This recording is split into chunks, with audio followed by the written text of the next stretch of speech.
Sinabi po natin book launching, dapat malaman natin ano ba nilalaman ng libro na to. Ito po ay pag-angat, pagkilala, pagpupunyagi sa mga nakaraang first ladies ng bansa. Ito ay pagkilala sa mga angking talino, kagalingan, naiambag ng mga kapwa nating Pilipino. Hindi po ito, ang isang event na to, yung mga events na dinaluhan po ng unang ginang, ay hindi po isang parting pansarili lamang.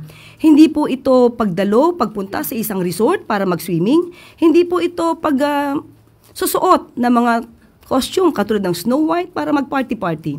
Ito po ay pagkilala mismo sa kapwa nating Pilipino. Habang ang Pangulo naman po at ibang mga cabinet secretaries ay tumutugon sa mga pangangailangan ng ating mga kababayan. Kanya-kanya pong responsibilidad, kanya-kanya pong obligasyon.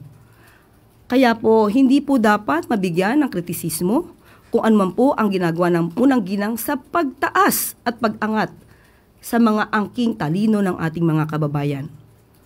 Mas pipiliin po ba nyo na i-criticize ang nag-aangat sa kapwa Pilipino kaysa doon sa mga nagbabakasyon lang at nagsiswimming sa mga resort? Ang sabi nga po natin, kanya-kanya pong obligasyon.